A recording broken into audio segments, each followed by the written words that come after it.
Boker Tov, un grand Mazel Tov Rabbi David, jusqu'à 120 ans, en bonne santé, avec ta femme, tes enfants, que tu puisses voir le mariage de tous tes enfants, avec des bonnes familles, toujours dans le chemin de la Torah, là toujours plaisir à Kadosh Baruch Hu, Parnassa Beshefa mon tzadik, Parnassa Beshefa Bekale Kalout, un vrai Shalom Bayit, beaucoup de bonheur.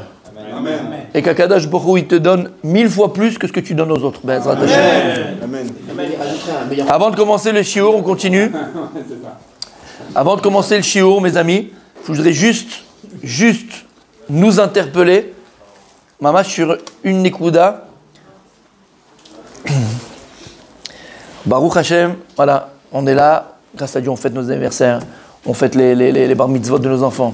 On va fêter nos mariages de nos enfants. Be'ezrat Hashem. On est avec nos femmes. On va sortir. On revient. On part. Et le plus important, c'est qu'on peut être à la synagogue. On met notre filine. Et on peut rigoler. Et on peut partager. Et on peut étudier. Mes amis, on ne peut pas le matin commencer notre étude. On ne peut pas. C'est pas possible. Encore moi, personnellement, je n'arrive pas à le faire. Je dis franchement. Sans penser à nos soldats qui sont tombés. Encore une fois. 3 hier soir. Des blessés graves, des blessés très graves. 3. Avant-hier 2. Avant-hier encore. Et tous les jours ils tombent. Et ça tombe. Je crois qu'on n'a pas idée par rapport. Mais par 3, par 4. Et des blessés graves.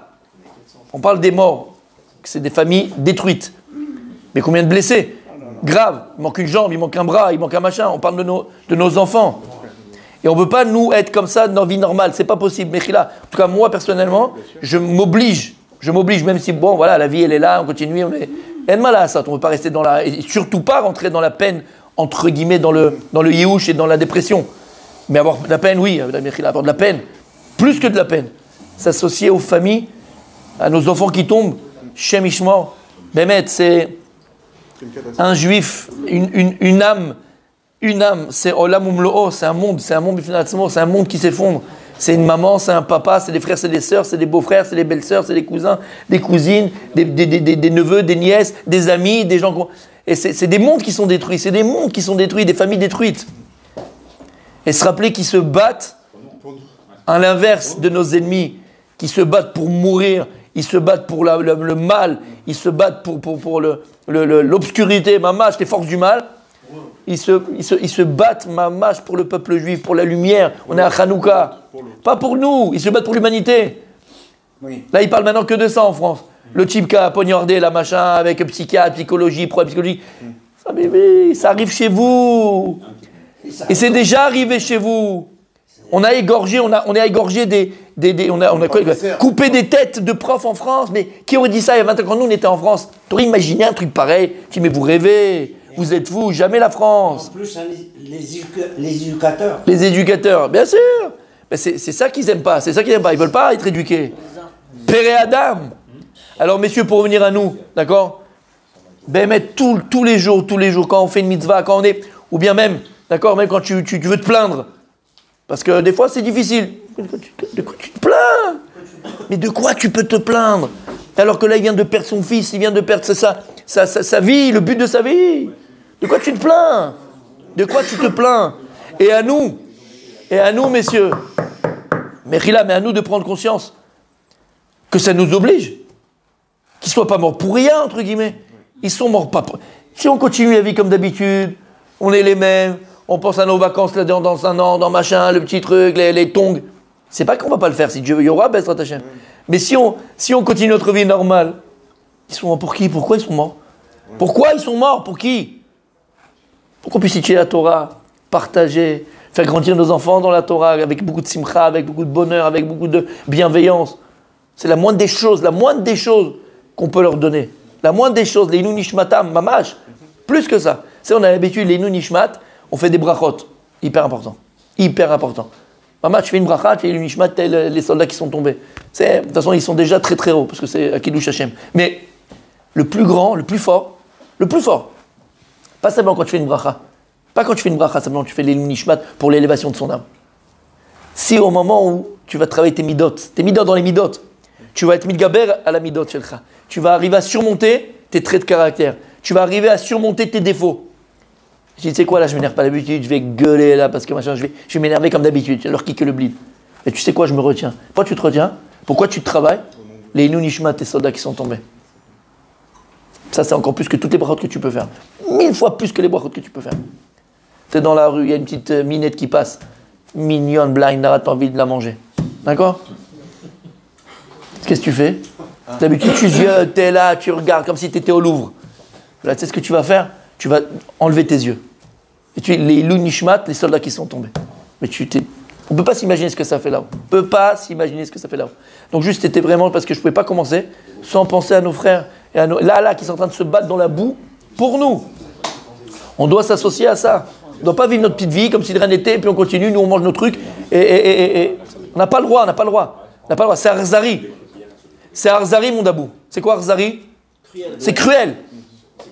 C'est cruel. Non, mais Khila, une personne qui n'est pas capable de s'associer à la peine ou au tsar du peuple juif, d'accord, du Ham Israël, il est cruel. Arzar, c'est cruel. Tsar, la peine, la souffrance du peuple juif, il est cruel. Alors, Be'ezrat Hashem, qu'on n'entende que des bonnes nouvelles, comme il y a écrit, Hashem ilachem lachem batem tacharishun. On avait expliqué. Et Hashem, il dit voilà, Hashem ilachem lachem, il dit moi je vais combattre pour vous. Hashem, Dieu, il va combattre pour vous. À une condition, batem tacharishun. Mais vous restez en silence. Où vous restez en silence? À la synagogue. Si nous on est tacharishun, bebet knesset, si nous on se tait à la synagogue, Hashem il te dit moi je fais la guerre pour vous. On doit se renforcer encore plus dans ces moments-là. Alors hier, on a vu un sujet très important par rapport à la synagogue, qu'il ne faut pas parler au milieu de Kriyat Torah. Là, on va voir l'importance que la synagogue, elle doit être belle, belle, belle. Et de la même manière que quand tu fais pour ta maison les nouvelles décorations, où tu construis ta maison avec le petit truc là-bas, et chaque petit détail est important, et en dessous de ton lit, tu mets des LED, et au-dessus, tu mets un miroir à la Basic Instinct, d'accord? Les vieux de la vieille, tu te rappelles Basic Instinct, magnifique, d'accord? Et de machin, et tout ça. Ok, surtout ne prends pas de pic à glace. Toi, je te connais, d'accord? Ça peut mettre un peu de piment, mais tu es pas très très doué, d'accord? En tout cas, messieurs, s'il vous plaît, messieurs. T'as vu tout d'un coup? C'est de la folie. C'est toi qui me chauffe aussi. C'est toi qui me chauffe. D'accord? Alors, pouf, ça c'est plus un phénomène, ça. C'est plus un phénomène. Ok, donc si on est capable d'avoir, et c'est important pour d'avoir une belle maison, de faire attention à toute petite décoration. La maison d'Akadosh Baruch Hu. Chez toi, à la maison, dès qu'il y a un papier par terre, tu fais attention, tu ramasses le papier. S'il y a et c'est pas le tien. Tu vas pas dire, ah, mais c'est pas le mien. C'est pas le tien. Alors qu'est-ce que tu ramasses? Maintenant, tu dois dire aux gens. Il faut éduquer les gens à la synagogue. Il faut répéter, ramassez vos affaires, ramassez vos verres, celui qui a bu, ramassez les chaises, remettez les sidourim à la place. Il faut les éduquer, les gens. Ah bah, toi, tu vas pas le faire. Parce que c'est pas moi, c'est Matrix, c'est machin, c'est mon Hachem. Alors, on va ramener le Zohar, mes amis. Rabbi Shimon Bar Yochai. On a ramené Parashat Beshalach, on ramène encore Parashat Beshalach. Daf Nuntet. Il est où le Zohar, mon tzaddik? Le Zohar, il est où? Il est là sur l'étagère. À l'entrée. Donc si tu veux te faire un kiff, tu vas, Daf Nuntet Amoudbet. Non, avec Matok Mitzvah, c'est écrit en hébreu. Je l'ai dit déjà. Tu parles araméen, c'est ta langue de maternelle. Donc, messieurs, ok, comme ça il dit le Zohar, Rabbi Shimon Bar le Zohar, il y a 2000 ans. Pikuda lebimne makacha letata kegavna deme magdasha de la'ila. Mitzvah, il y a une mitzvah de construire un Bet Hamikdash en bas, Ke'en Bet Hamikdash el Mala. On a une mitzvah de construire un Bet Hamikdash en bas, un temple en bas, comme le temple qui est dans les cieux. Kemada Atamar, comme tu dis, Machon le Shiftecha Pa'alta Hashem. Où on dit ça? On dit combien de fois par jour, mais c'est pas grave. Aziyashir Moshe, Machon le Shiftecha Pa'alta Hashem. Et il dit le Zohar, qu'est-ce qu'il dit le verset?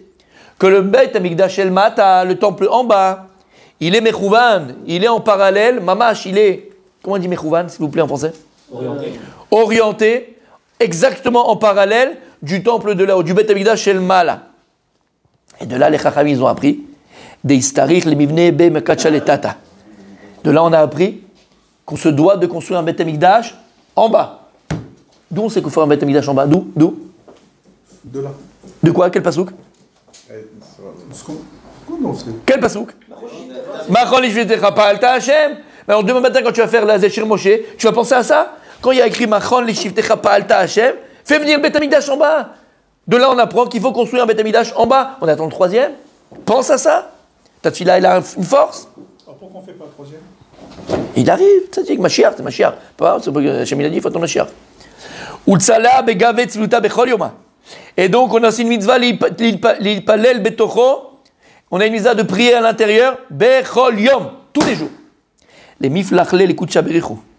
De servir à Kadosh Baruch Hu. Exactement quand on sert Dieu là-haut dans le ciel, dans le Beth Amikdash, dans le temple de là-haut. Qui c'est là-bas le Kohen Gadol, on avait dit? Qui est le Kohen Gadol? Qui est le grand prêtre de là-haut, dans le ciel? Michael Sar Israël. Et il amène les corbanotes. Quels corbanotes? Où sont les corbanotes? Il y a des corbanotes là-haut. Quel sacrifice il amène là-haut? Les tfilotes du peuple juif. Il y a fait meod. Et il y a un misbéach. Et les tfilotes qui ne sont pas bonnes, elles vont où?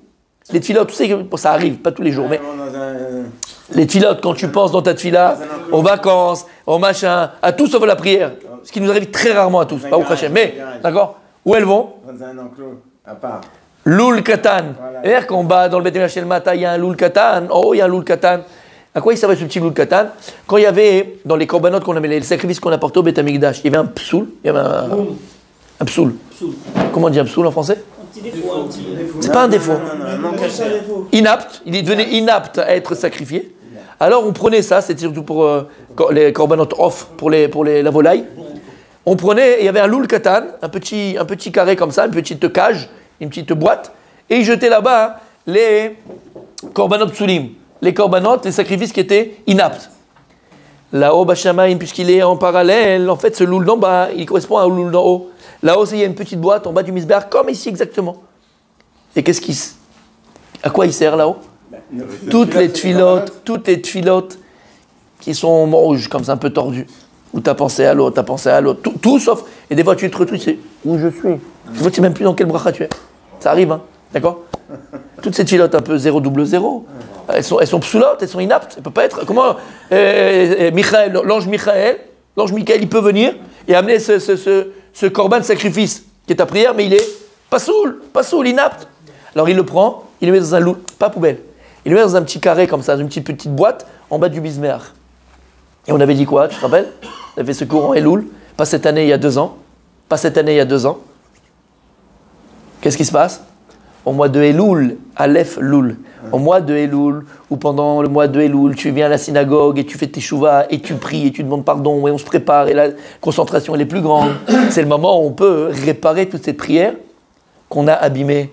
Lul et Lul. Et Lul, c'est Aleph Lul. Parce que qu'est-ce qui manquait dans ta tefila? Aloufo shel olam. Il demandait la direction. La direction, c'est quoi? Sakadosh Baruch Hu. Au mois de Elul, Aleph Lul. Lul, c'est la petite. Aleph, au mois de Elul, tu répares toutes ces tfilotes qui ont été abîmées et tous ces sacrifices que tu as pu abîmer. Toutes les tfilotes. Et donc, c'est ce qu'il dit ici le Zohar Kadosh.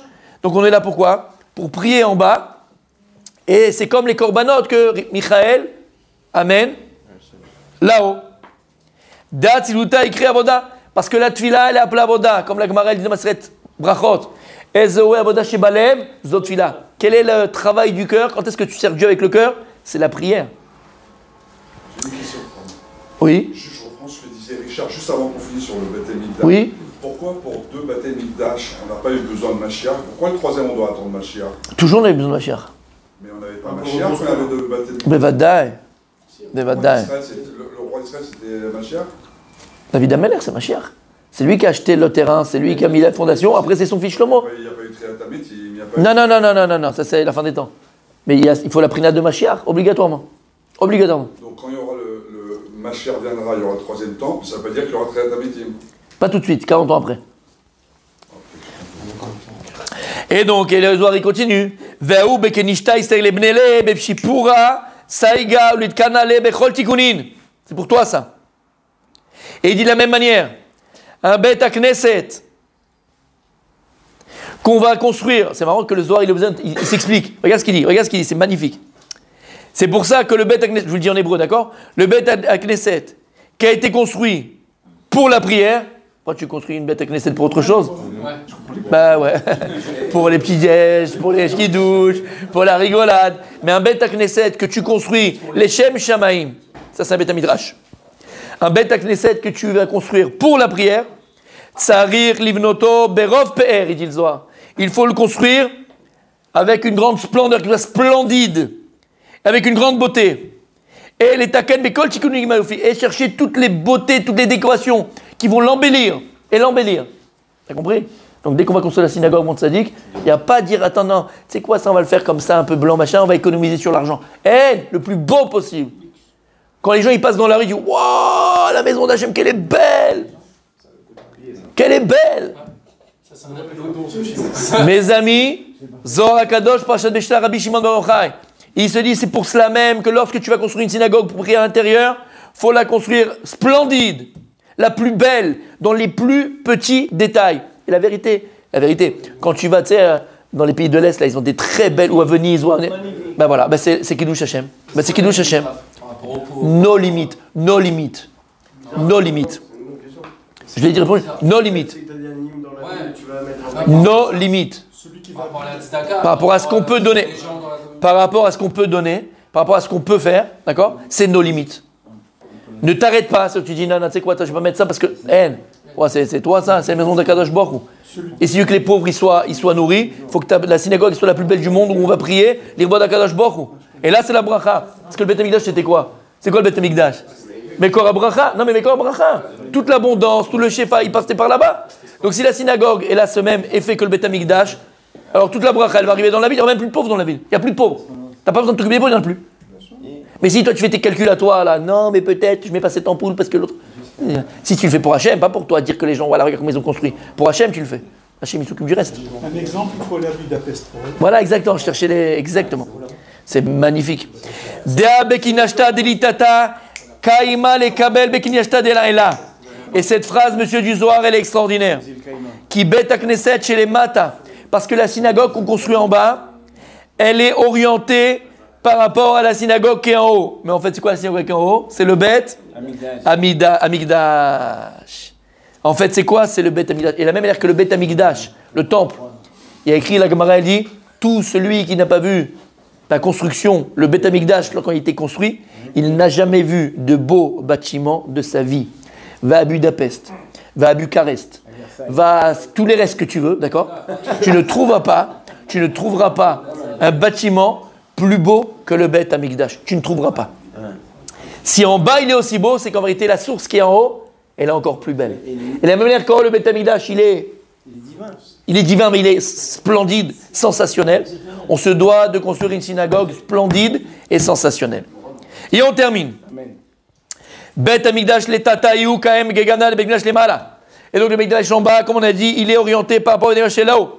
Des kaim da les kabel da. Et donc chacun, comment on dit les makbil la chénie? Comment on dit makbil la chénie? Oui, voilà.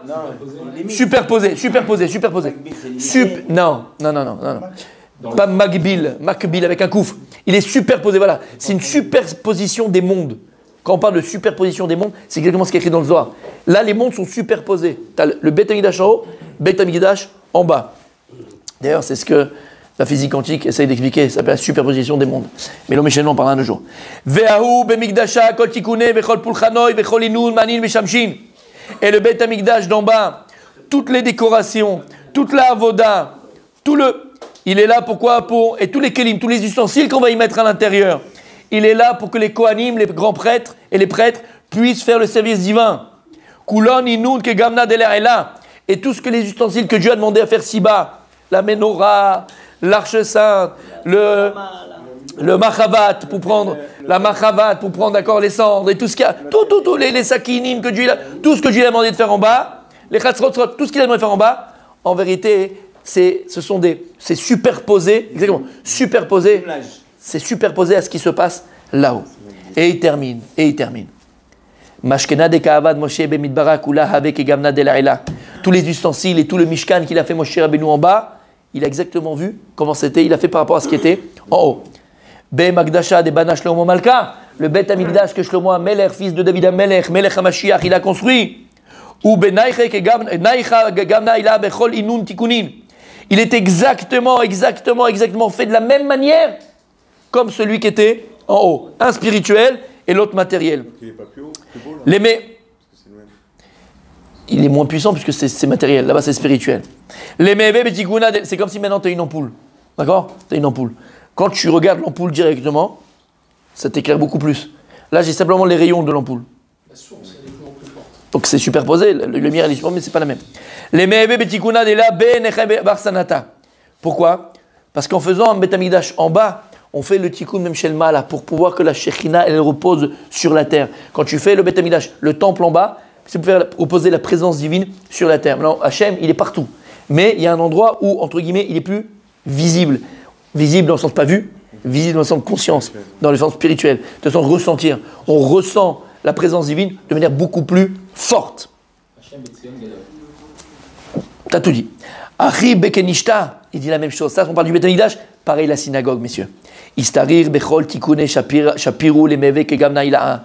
Il faut exactement construire la synagogue avec la plus grande beauté, avec la plus grande façonnée, la plus meilleure des manières, comme le Beth Amikdash shel Mala. Les meve bet siluta le atkun tikuni siluti kama deukimna. Parce que regarde ce qu'il te dit. Parce que ça, cette synagogue, c'est Bet Tefila, c'est une maison de prière. Et quand tu vas prier, tu vas faire des tikkunim. Avec ta prière, tu vas réparer des mondes, réparer des choses extraordinaires. Et très important, il faut que tu notes ça, mon tzaddik. Une synagogue, il faut obligatoirement qu'elle ait des chalonot. Obligatoirement, il faut qu'elle ait des fenêtres. Qu'est-ce qu'elles vont venir les synagogues quand il y aura le Beth Amikdash? Vechavin petichane be'ilate. Et il faut que les fenêtres qu'on nous fait à la synagogue soient orientées vers Jérusalem. Ça a été écrit il y a plus de 2000 ans, d'accord? 2000 ans. Il faut que les fenêtres de la synagogue soient orientées vers Jérusalem. Puisqu'on sait que toutes les filotes, elles passent par... Ça, c'est quand on construit. Alors, Là, quand on a une location. on est en train de construire, mon tzaddik. Là, quand je te parle, on est en train de construire, mon tzaddik. Tu vois pas ça? Tu le vois pas, ça? Tu le vois pas, là? Là, la synagogue est en train de se construire, mon tzaddik. Comme les Chabad. En abracha shora, et là, besamunaïm. La bracha repose quand c'est caché des yeux. Donc pour que la synagogue ait pu être construite, Hachem il la cache pour l'instant. Là, il est en train de la construire déjà. Ve'alda, ve'alze katuv, mashgiach min hachalonot, matzitz min hacharakim. De là, il y a écrit Akadosh Bohu mashgiach bet hakneset. Akadosh Bohu mashgiach bet hakneset. C'est qui est mashgiach min hachalonot? Qui est là, qui surveille des fenêtres? Pas toi, pas de moi. Akadosh Bohu kaviachol, c'est une image. Dieu, lorsqu'on prie, il vient, il se met à la fenêtre de la synagogue, il nous regarde. Il est mashgiach alenu. Et il fait attention à nous, il fait attention à toi. Pour entendre les tuiles d'Israël. Mashgiach minachalot, metzitz minachar. Et il voit dans les petits trous. Qui? Akadosh Bohu. Et si Akadosh Bohu vient, il se met à la fenêtre et il te voit en train de jouer à ton portable. Pendant la tfila, pendant la Kriyat Torah, pendant la Chazara. Si Akadosh Bohu il est là. Alors soit on est mamine, soit on n'est pas mamine. Soit on est croyant, soit on n'est pas croyant. Soit on a la foi, soit on n'a pas la foi, mes amis. Soit on est mamine, soit on n'est pas mamine. Si tu dis c'est si pour les savtot, c'est que de la poésie, c'est mignon. Bon, je n'ai rien à te dire, qu'est-ce que je te dis? Ah ben, on est tous croyants, fils de croyants. Akadosh Bohu, mashgiach min hachalonot. Quel chalonot il dit Akadosh? Il dit Rabbi Shimon Akadosh Bohu vient devant les fenêtres et il nous regarde quand on prie. Et il voit comment on se comporte. Un peu les Abdil, hein, sans comparaison qu'une. Comme il a fait le Rav Dessler quand il est parti voir son fils à la Yeshiva. Pour voir comment il était à la Yeshiva. D'accord? Le fils, maintenant, il ne savait même pas que son père il est venu. Mais lui, il l'a vu. Qu'est-ce qu'il a vu? Il a vu sa chambre, il a vu comment c'était ordonné, comment il se comportait. Il a compris qu'il était 100% dans son limoud. Kadosh Bohu il vient, il nous regarde par la fenêtre. Il ne pas, il te parle. Juste il te regarde. Comment tu te comportes à la synagogue? Si Kadosh Bohu voit que tu es sérieux, s'il voit que tu as la tête dans la sidour, s'il voit que tu as la tête dans la prière, s'il voit que tu ne parles pas, Kadosh Bohu il est content, c'est bon. La tefila, elle est tranquille. Et ta tefila, elle est écoutée. C'est ce qu'il y a écrit. Mashgiach min hachalot, mitzitz min hacharakim. Donc on a appris de là qu'il faut faire très attention, faire très important de construire une belle synagogue. Et chacun à son niveau. Faire au moins attention que la synagogue elle soit belle et ne pas laisser les choses traîner, ne pas laisser les choses mépriser l'endroit, bien au contraire. Et je t'ai dit, là on est en train de construire la synagogue. Là il est en train de se construire la synagogue, mon tzaddik. Sache-le. Qu'est-ce que deviendront les synagogues? Comment? Quand le Mashiach viendra? Ça restera une synagogue.